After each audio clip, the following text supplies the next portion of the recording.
ધોરણ 8 વિજ્ઞાન પ્રકરણ 15 કેટલીક કુદરતી ઘટનાઓ સમ નેચરલ ફિનોમિના ધોરણ 7માં તમે પવન વાવાઝોડા અને ચક્રવાત વિશે શીખી ગયા છો.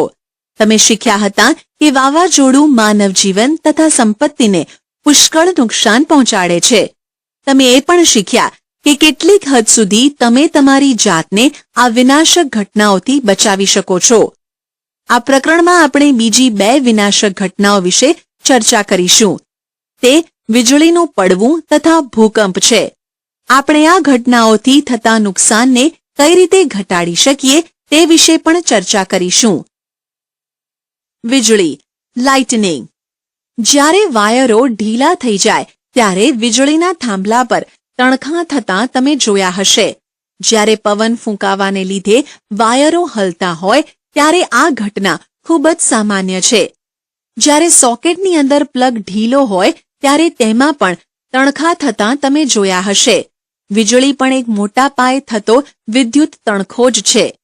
પ્રાચીન સમયમાં લોકો આ તણખાનું કારણ સમજી શકતા નહોતા, માટે તેઓ વીજળીથી ડરતા હતા અને એવું માનતા હતા કે આ એક ઈશ્વરનો કોપ છે.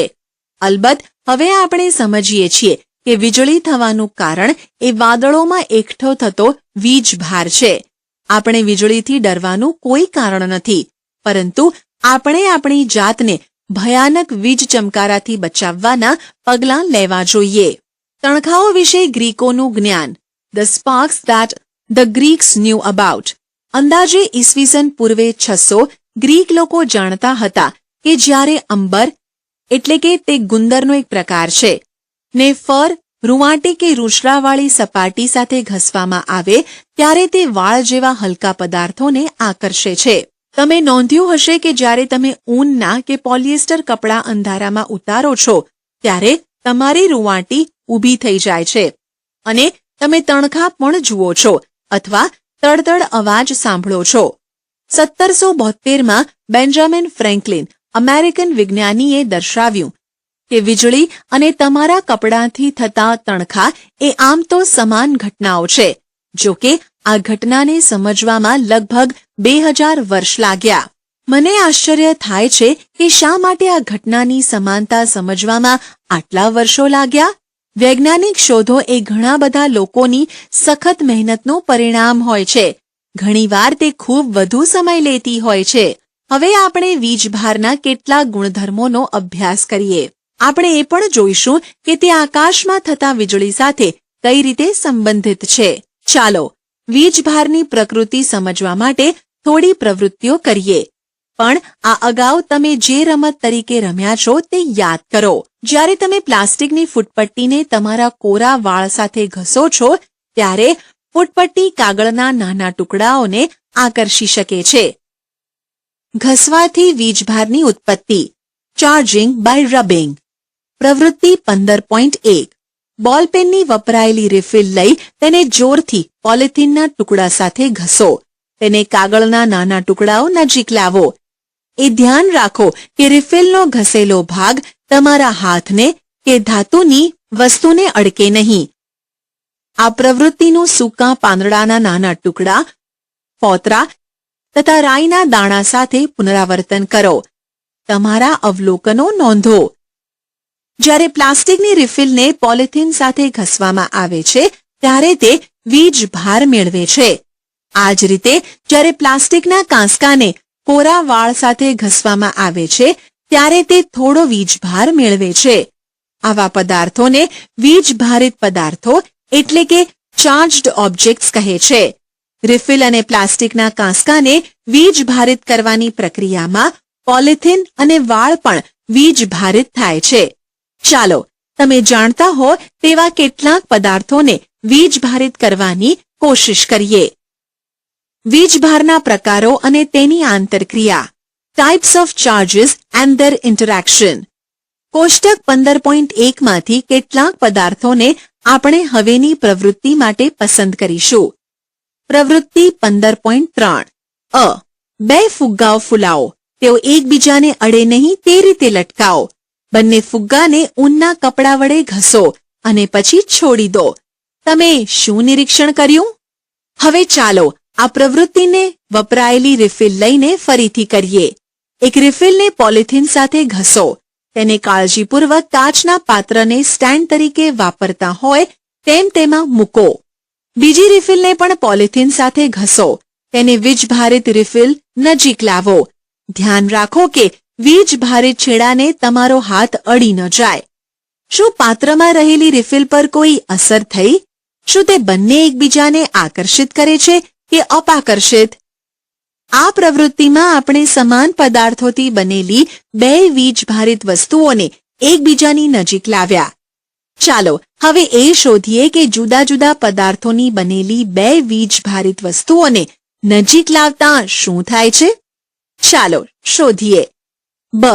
એક રિફિલને ઘસીને આગળ મુજબ કાળજીપૂર્વક કાચના પાત્રમાં મૂકો. આ રિફિલ નજીક એક ફૂલેલો વીજભારિત ફુગ્ગો લાવો અને નિરીક્ષણ કરો. ચાલો નિરીક્ષણનો સાર જોઈએ. વીજભારિત ફુગ્ગાથી વીજભારિત ફુગ્ગો અપાકર્ષિત થયો. વીજભારિત રિફિલથી વીજભારિત રિફિલ અપાકર્ષિત થઈ. પણ વીજભારિત ફુગ્ગો એ વીજભારિત રિફિલને આકર્ષી. શું તે એવું દર્શાવે છે કે ફુગ્ગા પર રહેલો વીજભાર એ રિફિલ પર રહેલા વીજભારથી જુદો છે? તો શું આપણે એવું કહી શકીએ કે વીજભાર બે પ્રકારના હોય છે? શું આપણે એમ પણ કહી શકીએ કે સમાન પ્રકારના વીજભારમાં અપાકર્ષણ થાય છે અને અસમાન વીજભારમાં આકર્ષણ થાય છે? સામાન્ય રીતે જ્યારે કાચના સળિયાને રેશમ સાથે ઘસવામાં આવે ત્યારે તેના વીજભારને ધન તરીકે લેવામાં આવે છે. બીજા પ્રકારના વીજભારને ઋણ તરીકે લેવાય છે.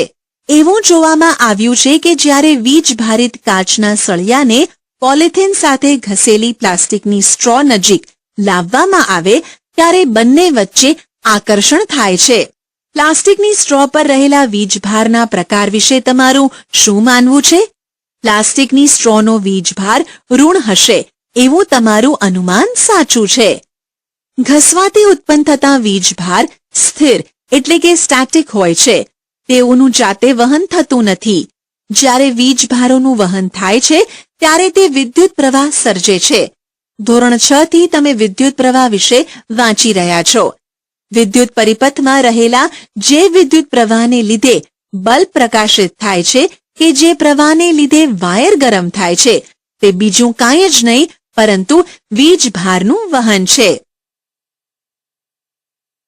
વીજભારનું વહન ટ્રાન્સફર ઓફ ચાર્જ પ્રવૃત્તિ 15.4. એક જામની ખાલી બોટલ લો. બોટલના મુખ કરતાં થોડો મોટો એક કાર્ડબોર્ડનો ટુકડો લો. તેમાં ધાતુની પેપર ક્લિપ ઘૂંસાડી શકાય તેટલું એક છિદ્ર કરો. આકૃતિ 15.4 માં દર્શાવ્યા મુજબ પેપર ક્લિપને ખોલી નાખો. લગભગ 4 સેન્ટીમીટર ગુણ્યા 1 સેન્ટીમીટરની 2 એલ્યુમિનિયમ ફોઇલની પટ્ટી કાપો. તેને દર્શાવ્યા મુજબ પેપર ક્લિપ ઉપર લટકાવો. પેપર ક્લિપને કાર્ડબોર્ડમાં એવી રીતે ઘુસાડો જેથી તે લંબરૂપે રહે. એક રિફિલને વીજભારિત કરી તેને પેપર ક્લિપના છેડાને અડાડો. શું થાય છે તેનું નિરીક્ષણ કરો. શું ફોઇલની પટ્ટીઓ ઉપર કંઈ અસર થઈ? શું તેઓ એકબીજાથી અપાકર્ષિત થાય છે કે આકર્ષિત? હવે પેપર ક્લિપના છેડા વડે બીજા વીજભારિત પદાર્થોને અડો. શું બધા જ કિસ્સામાં પટ્ટીઓ સમાન રીતે વર્તે છે? શું આ સાધનને બીજા પદાર્થો વીજભારિત છે કે નહીં તે જાણવા માટે ઉપયોગમાં લઈ શકાય? શું તમે સમજાવી શકશો કે શા માટે પટ્ટીઓ એકબીજાને અપાકર્ષિત કરે છે? પેપર ક્લિપ મારફતે એલ્યુમિનિયમ ફોઇલની પટ્ટીઓને તે જ વીજભાર મળે છે. યાદ રાખો કે ધાતુઓ વિદ્યુતની સુવાહક હોય છે. જે પટ્ટી સમાન વીજભાર ધરાવે છે તે એકબીજાને અપાકર્ષે છે અને એકદમ પહોળી થઈ જાય છે. આવા સાધનનો ઉપયોગ કોઈ પદાર્થ વીજભારિત છે કે નહીં તે ચકાસવા માટે થાય છે. આ સાધનને ઇલેક્ટ્રોસ્કોપ કહે છે.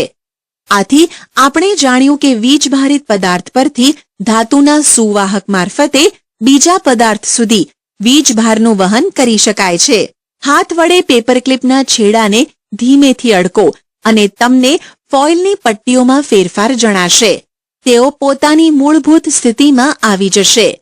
ફોઇલની પટ્ટીને વીજભારિત કરવાની અને પેપર ક્લિપને અડવાની ક્રિયાનું પુનરાવર્તન કરો. દરેક વખતે તમે નોંધશો કે જેવા તમે હાથ વડે પેપર ક્લિપને અડો છો કે તરત જ તે ફોઇલની પટ્ટીઓ મૂળભૂત સ્થાન પર આવી જાય છે. આવું શા માટે થાય છે? આમ થવાનું કારણ એ છે કે ફોઇલની પટ્ટીઓ પોતાનો વીજભાર તમારા શરીર મારફતે પૃથ્વીમાં ગુમાવે છે. આપણે કહી શકીએ કે ફોઇલની પટ્ટીઓ વિદ્યુત વિભારિત એટલે કે ડિસ્ચાર્જ્ડ થઈ. વીજભારિત પદાર્થથી પૃથ્વીમાં વીજભારના વહનની ક્રિયાને અર્થિંગ કહે છે. વિદ્યુત પ્રવાહના કોઈ પણ પ્રકારના લીકેજને કારણે ઇલેક્ટ્રિક શોકથી આપણને બચાવવા માટે ઇમારતો પર અર્થિંગ લગાડવામાં આવે છે. વીજળીની વાર્તા ધ સ્ટોરી ઓફ લાઇટનિંગ. ઘસવાની ક્રિયાથી ઉત્પન્ન થતા વીજભારના સંદર્ભે હવે વીજળી વિશે સમજાવવું શક્ય છે. ધોરણ 7માં તમે શીખ્યા છો કે ગાજવીજ સાથે તોફાન થતાં હવાના પ્રવાહો ઉપર તરફ જાય છે જ્યારે પાણીના ટીપાં નીચે પડે છે. આ ઝડપી હિલચાલથી વીજભારનું વિભાજન થાય છે. એક પ્રક્રિયા કે જે હજી સુધી પૂરી સમજી શકાઈ નથી.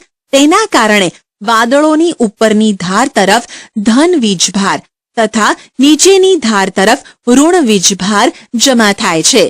જમીન પાસે પણ ધન વીજભાર જમા થયેલો હોય છે. જ્યારે આ જમા થયેલા વીજભારનું મૂલ્ય ખૂબ જ વધી જાય છે ત્યારે હવા જે સામાન્ય રીતે વિદ્યુતની મંદ વાહક છે તે તેના પ્રવાહને રોકી શકતી નથી. ધન અને ઋણ વીજભાર મળતાં જ તેજસ્વી પ્રકાશનો લીસોટો તથા અવાજ ઉત્પન્ન થાય છે. આ લીસોટાને આપણે વીજળી તરીકે જોઈએ છીએ. આ પ્રક્રિયાને વિદ્યુત ભાર વિભારણ કહે છે. એટલે કે આ પ્રક્રિયાને ઇલેક્ટ્રિક ડિસ્ચાર્જ કહે છે. વિદ્યુત ભારના વિસર્જનની પ્રક્રિયા બે કે તેથી વધુ વાદળો વચ્ચે અથવા વાદળ અને પૃથ્વી વચ્ચે થાય છે. આપણા પૂર્વજો જે રીતે વીજળીથી ડરતા હતા તે રીતે આજે આપણે ડરતા નથી. આજે આપણને તેની મૂળભૂત ઘટના સમજાય છે.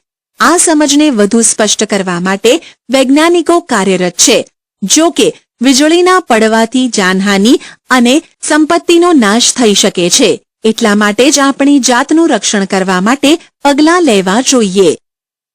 વીજળી સુરક્ષા લાઇટનિંગ સેફટી.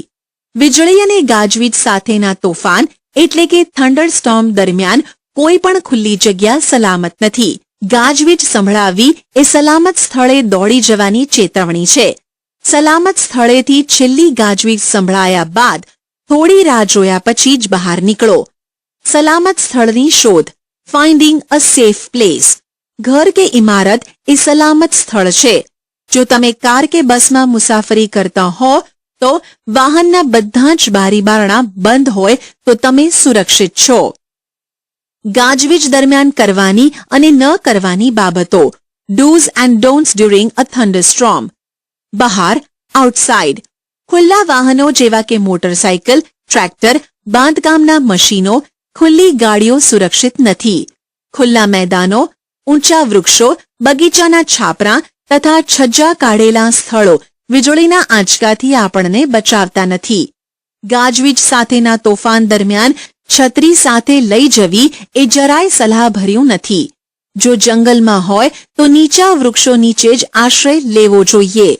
જો તમે ખુલ્લા મેદાનમાં હોય અને કોઈ જ આશ્રય ઉપલબ્ધ ન હોય તો ઊંચા વૃક્ષોથી દૂર રહો. થાંભલાઓ કે ધાતુના પદાર્થોથી દૂર રહો. મેદાન પર આડા પડવું નહીં. એના કરતાં જમીન પર ઉભડક બેસી જવું. ઘૂંટણ પર હાથ રાખીને બે હાથ વચ્ચે માથું રાખી દેવું. આ સ્થિતિ તમારા પર હુમલો કરવા માટે તમને સૌથી નાનું લક્ષ્ય બનાવી દેશે. ઘરની અંદર ઇનસાઇડ ધ હાઉસ. વીજળી એ ટેલિફોનના વાયરો, વિદ્યુત વાયરો અને ધાતુની પાઇપ પર ત્રાટકી શકે છે. તમને યાદ છે કે વીજળી એ વિદ્યુતભારનું વિભારણ છે. ગાજવીજ સાથેના તોફાન દરમિયાન આ બધા સાથેનો સંપર્ક ટાળવો જોઈએ. મોબાઈલ ફોન તથા કોર્ડલેસ ફોનનો ઉપયોગ કરવો સલાહભર્યું છે. તેમ છતાં જે લોકો દોરડાવાળો લેન્ડલાઇન ફોન ઉપયોગ કરે છે તેને ફોન કરવો સલાહભર્યો નથી. વહેતા પાણીનો સંપર્ક ટાળવા માટે ગાજવીજવાળા તોફાન દરમિયાન નહાવું ટાળવું જોઈએ. ટીવી, કમ્પ્યુટર જેવા વીજળીથી ચાલતા સાધનોના પ્લગ કાઢી નાખવા જોઈએ. વીજળીની લાઇટો ચાલુ રાખી શકાય તેઓ કોઈ નુકસાન કરતા નથી. વીજળીના વાહકો લાઇટનિંગ કંડક્ટર્સ. વીજળીના વાહકો એ એવા સાધનો છે જે ઇમારતોને વીજળીની અસરથી બચાવે છે. બાંધકામ સમયે ઇમારત કરતાં ઊંચો એક ધાતુનો સળિયો દિવાલમાં નાખવામાં આવે છે. સળિયાનો એક છેડો હવામાં ખુલ્લો તથા બીજો છેડો ઊંડે દાંટવામાં આવે છે. આ સળિયો વીજભારને જમીનમાં વહન કરાવવાનો સરળ માર્ગ છે. ઇમારતોમાં બાંધકામ દરમિયાન વપરાયેલા ધાતુના સ્તંભ, વિદ્યુત વાયરો અને પાણીની પાઇપો કંઈક અંશે આપણને બચાવે છે, પણ તેમને ગાજવીજવાળા તોફાન દરમિયાન અડશો નહીં. ભૂકંપ અર્થક્વેક્સ. તમે હમણાં જ ગાજવીજ સાથેના તોફાન તથા વીજળી વિશે શીખ્યા. ધોરણ 7માં તમે વાવાઝોડા વિશે શીખ્યા. આ પ્રાકૃતિક ઘટનાઓ મોટા પાયે જાનહાનિ અને સંપત્તિનું નુકસાન કરી શકે છે. નસીબ જોગે કેટલેક અંશે આ ઘટનાઓનું પૂર્વાનુમાન કરી શકાય છે. કેટલાક વિસ્તારોમાં ગાજવીજ સાથેના તોફાનની ચેતવણી હવામાન ખાતું કરી શકે છે. જો ગાજવીજ સાથે તોફાન થાય તો તેની સાથે વીજળી અને વાવાઝોડું થવાની પૂરી સંભાવના છે. માટે આપણને આ ઘટનાથી થતા નુકસાન સામે સલામતીના પગલાં લેવાનો સમય મળે છે. જો કે કુદરતી ઘટના એવી પણ છે જેના વિશે ચોકસાઈથી પૂર્વાનુમાન કરવું શક્ય નથી. તે ભૂકંપ છે. તે મોટા પાયે જાનહાનિ તથા સંપત્તિને નુકસાન કરી શકે છે. ભારતના ઉત્તર કાશ્મીરના ઉરી અને તંગધાર ગામમાં 8 ઓક્ટોબર 2005ના રોજ એક મોટો ભૂકંપ આવેલો.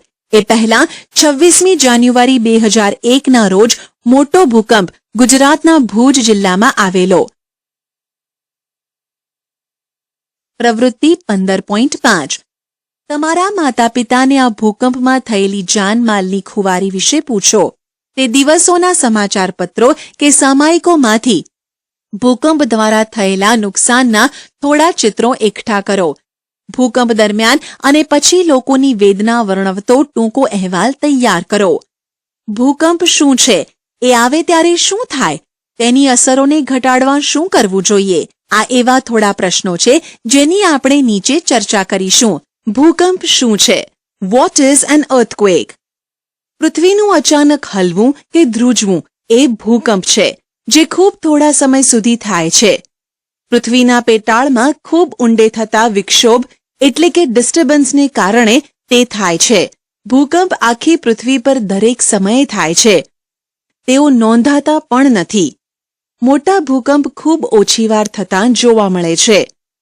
તેઓ ઇમારતો, પુલ, ડેમ તથા મનુષ્યોને ખૂબ મોટા પાયે નુકસાન કરે છે. તેમાં જાનમાલની મોટી ખુવારી થાય છે. ભૂકંપને લીધે પૂર, ભૂસ્ખલન અને સુનામી થઈ શકે છે. હિન્દ મહાસાગરમાં 26 ડિસેમ્બર 2004ના રોજ ખૂબ મોટી સુનામી આવી હતી. દરિયા કિનારાના તમામ પ્રદેશોએ ખૂબ મોટું નુકસાન વેઠ્યું હતું. પ્રવૃત્તિ 15.6. દુનિયાનો રેખાંકિત નકશો લો. ભારતમાં પૂર્વ કિનારો તથા આંદામાન નિકોબાર ટાપુઓ દર્શાવો. હિન્દ મહાસાગરની આજુબાજુ રહેલા અન્ય દેશો કે જ્યાં નુકસાન થયું હોય તે દર્શાવો. તમારા માતા-પિતા, વડીલો કે અડોશ પડોશમાંથી ભારતમાં સુનામીને લીધે થયેલી બરબાદીની માહિતી મેળવો. ભૂકંપ શાથી થાય છે? What causes an earthquake? મારા દાદી મને કહેતા કે પૃથ્વી બળદના શિંગડા પર સંતુલિત કરેલી છે અને જ્યારે બળદ તેને બીજા શિંગડા પર ફેરવે છે ત્યારે ભૂકંપ આવે છે. આ કઈ રીતે સાચું હોય? પ્રાચીન સમયમાં લોકોને ભૂકંપના સાચા કારણની ખબર ન હતી. તેમના વિચારો પણ બુજોની દાદીની માફક પૌરાણિક કથાઓ પર આધારિત હતા. આવી જ કાલ્પનિક બાબતો દુનિયાના બીજા ભાગોમાં પણ પ્રચલિત હતી. પૃથ્વીની અંદર શું ખલેલ પહોંચાડી શકે? હવે આપણે જાણીએ છીએ કે પૃથ્વીના સૌથી ઉપરના પડ કે જેને પોપડો એટલે કે ક્રસ્ટ કહે છે, તેની અંદર ખૂબ ઊંડાણમાં થતા વિક્ષેપને લીધે ધ્રુજારી થાય છે. પૃથ્વીનું સૌથી બહારનું પડ સળંગ નથી. તે ટુકડાઓમાં વિભાજિત થયેલું છે. દરેક ટુકડાને પ્લેટ એટલે કે તકતી કહે છે. આ પ્લેટો સતત ગતિમાં હોય છે. જ્યારે તેઓ એકબીજા સાથે ઘસાય છે કે અથડાવાથી એક પ્લેટ નીચે બીજી પ્લેટ જાય છે, તેઓ પૃથ્વીના પોપડામાં વિક્ષેપ ઉત્પન્ન કરે છે. આ વિક્ષોભ છે જે પૃથ્વીની સપાટી પર ભૂકંપ સ્વરૂપે દેખાય છે. જો વૈજ્ઞાનિકોને ભૂકંપ વિશે વધુ માહિતી હોય તો શું તેઓ હવે તે ક્યાં અને ક્યારે ત્રાટકશે તે કહી શકે? જો કે આપણે ભૂકંપ શાથી થાય છે તે ખાતરીપૂર્વક કહી શકીએ છીએ, છતાં તે ક્યાં અને ક્યારે થશે તે અનુમાન કરવું હજુ શક્ય નથી. મેં ક્યાંક વાંચ્યું છે કે ભૂગર્ભીય ધડાકાઓ પણ ધ્રુજારી સર્જી શકે છે. જ્વાળામુખીના ફાટવાથી, પૃથ્વી પર ઉલ્કા પડવાથી કે ભૂગર્ભમાં ન્યુક્લિયર ધડાકાઓને લીધે પણ પૃથ્વી પર ધ્રુજારીઓ થઈ શકે છે. જો કે મોટા ભાગના ભૂકંપ પૃથ્વીની પ્લેટોના હલનચલનને લીધે જ થતા હોય છે. કેટલાક ભૂકંપ પ્લેટોના હલનચલનથી થાય છે. આ પ્લેટોની ધાર ઉપર ભૂકંપ થઈ શકે તેવા સૌથી નબળા વિસ્તારો છે.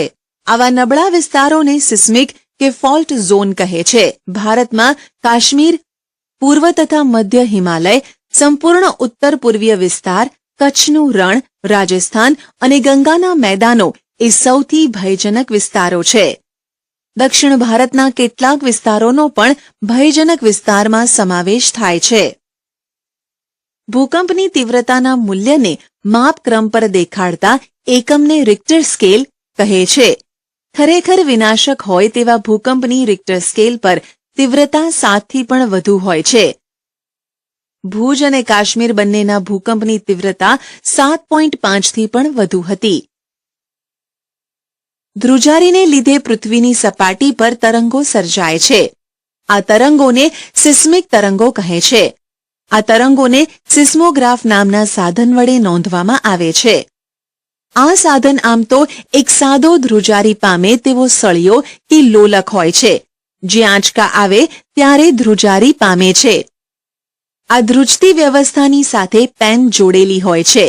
સિસ્મિક તરંગોને લીધે ધ્રુજતી પેન કાગળ પર તરંગો નોંધે છે.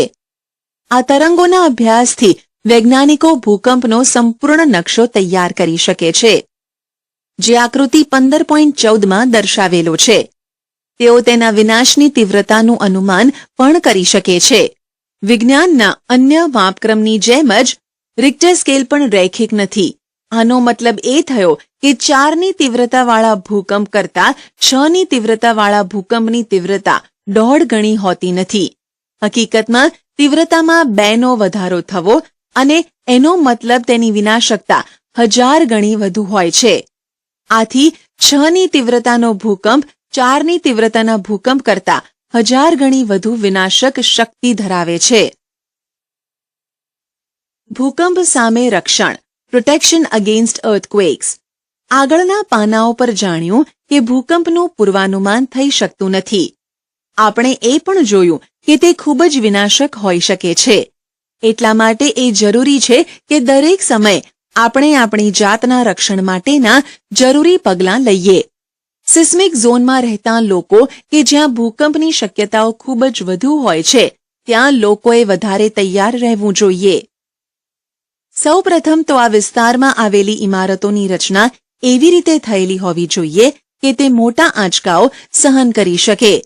ઇમારત માટેની આધુનિક ટેકનોલોજી આ શક્ય કરી શકે.